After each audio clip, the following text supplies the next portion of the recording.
right now, like, millions of people are walking into conference rooms, sitting down, and just confidently announcing to their coworkers that their fingers are completely numb. Oh, absolutely. And they have zero idea they're doing it. None. They think they're politely apologizing for a mistake, by saying, I feel badly about that. Right. But mechanically, they're literally telling everyone their physical sense of touch is broken. It's hilarious. Welcome to the deep dive, by the way. Today, we are extracting the actual on-the-ground mechanics of everyday English conversation. Yeah, we've got a massive stack of sources for this one. We're looking at beginner grammar guides, conversational phrase books, error correction manuals like English Grammar for Dummies, and Essential Grammar in Use. And also some expert tips from language platforms like Reply, so we have a lot to get through. We do. And our overarching mission today is to just bypass all that dense, overwhelming textbook jargon. Exactly. We want to give you a shortcut to sounding natural because, learning a language from a textbook is a lot like learning how to cook by studying chemistry. Oh, that's a great way to put it. Right. Like you don't need to know the exact molecular makeup of baking powder to bake a cake. You just need to know how to combine a few staple ingredients so the meal actually tastes good. Yeah, exactly. You need conversational grammar, not academic grammar. Right. And to get to that point, our sources highlight this idea that there isn't just one monolithic version of English. Wait, there's more than one? Well, contextually, yeah. There are basically three Englishes. Okay. So on one end, you have friends speak. Mm-hmm. This is super casual. Want to get something to eat. Words get smashed together. Rules kind of go out the window. Right. Then on the totally opposite end, you have formal English. Will you accompany me to the dining room? Which, if you say that to a coworker, they're going to look at you like you're an 18th century butler. Exactly. It creates this really weird social distance.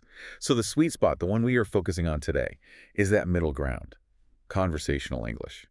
Do you feel like getting a sandwich? Yes. Yeah. Polite, grammatically correct, but relaxed. But the friction happens when people try to speak this relaxed English using, like, the 12 different verb tenses they had to memorize in school. Yeah, you really don't need all 12. Yeah.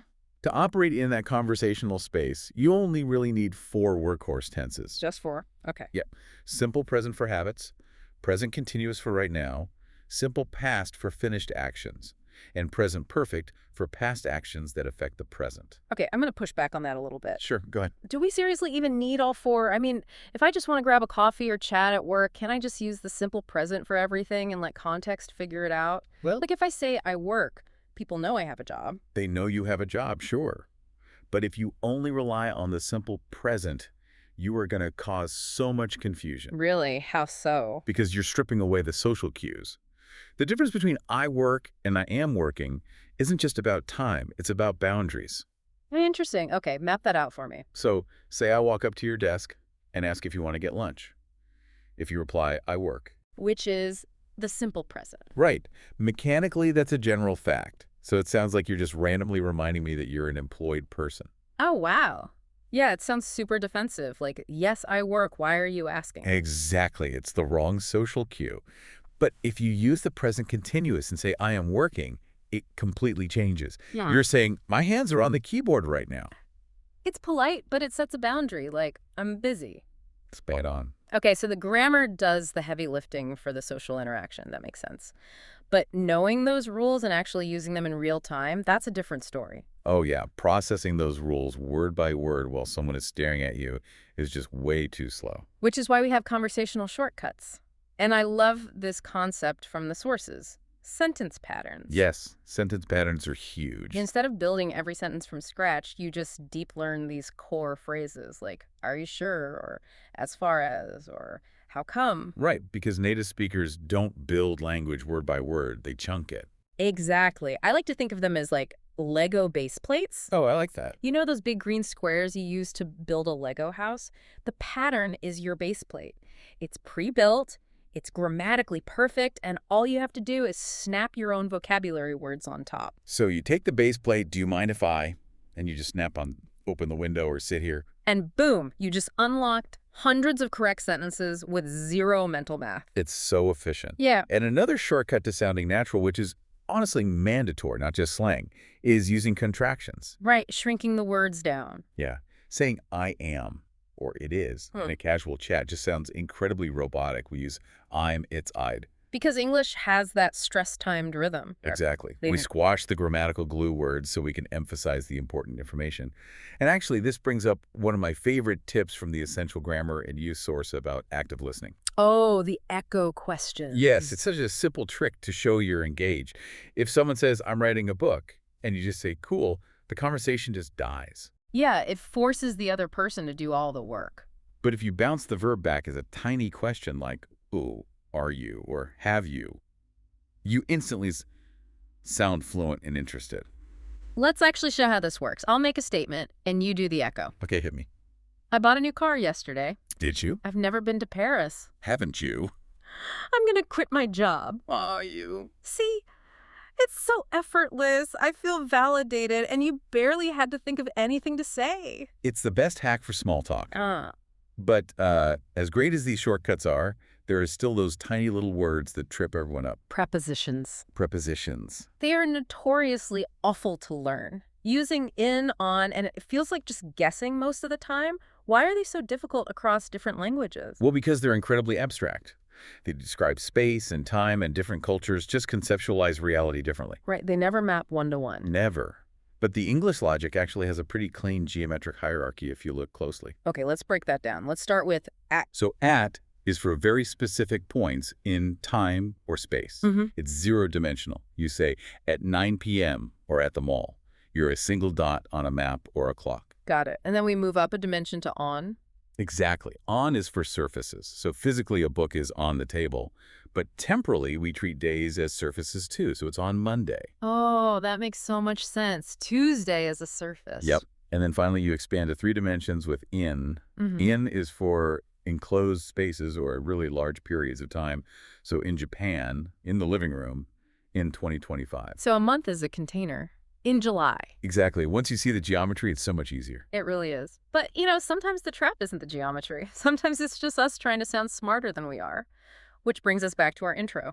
Ah, yes. Bad versus badly. This one drives me crazy because even native speakers do it all the time. I feel badly. It's hypercorrection. People know that adverbs ending in ly describe actions, right? Like, I run quickly. Sure. So they think, well, feeling is an action, so I must use badly.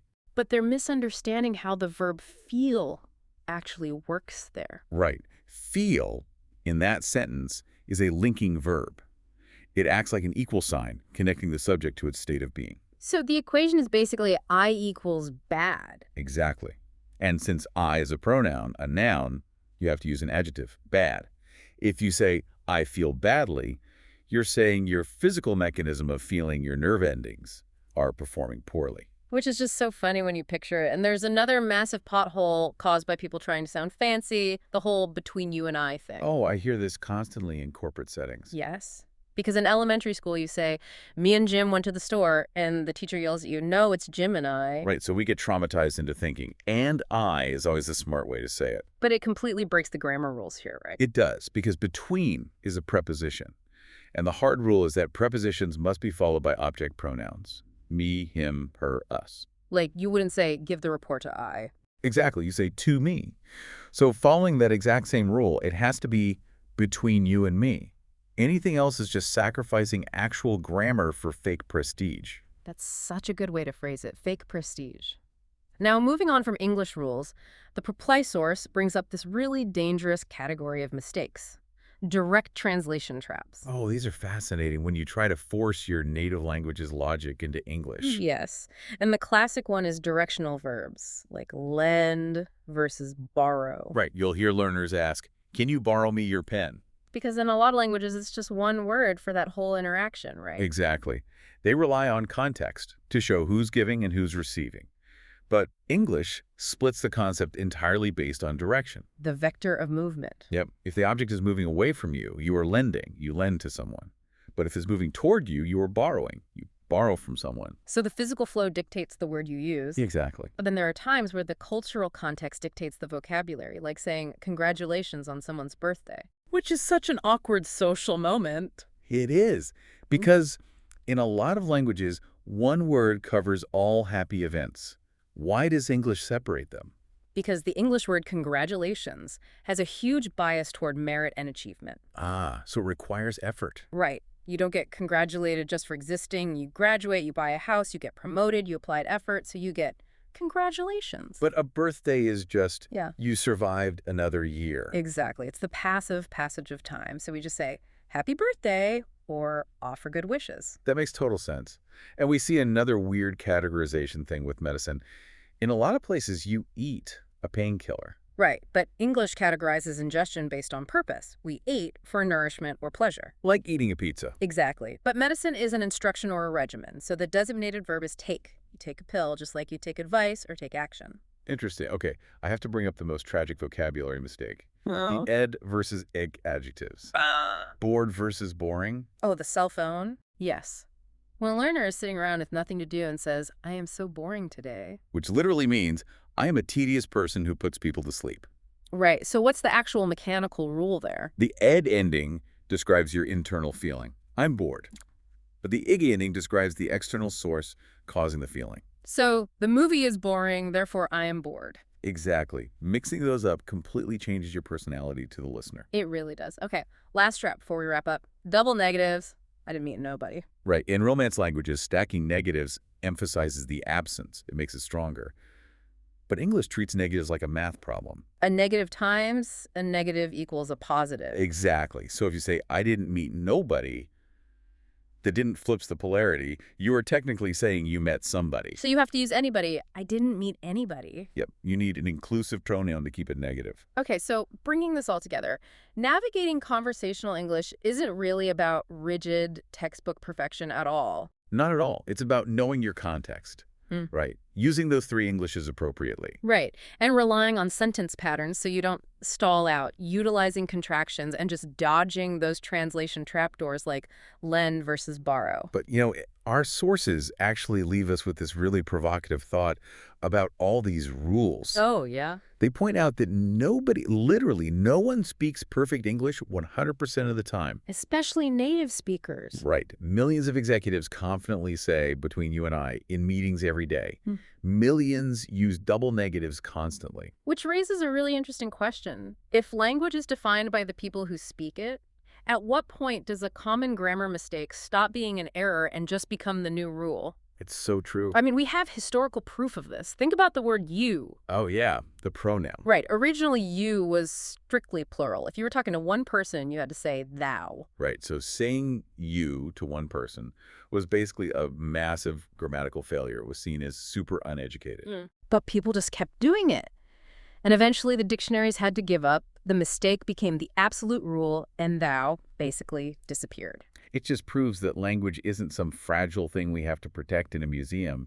It's a living tool that adapts to the people using it. Absolutely. So something to think about the next time you catch yourself, or even a native speaker, breaking a cardinal rule. Are they making a mistake, or are they just test driving the English of the next century? Exactly. Keep practicing those patterns, trust your muscle memory, and we will catch you on the next deep dive.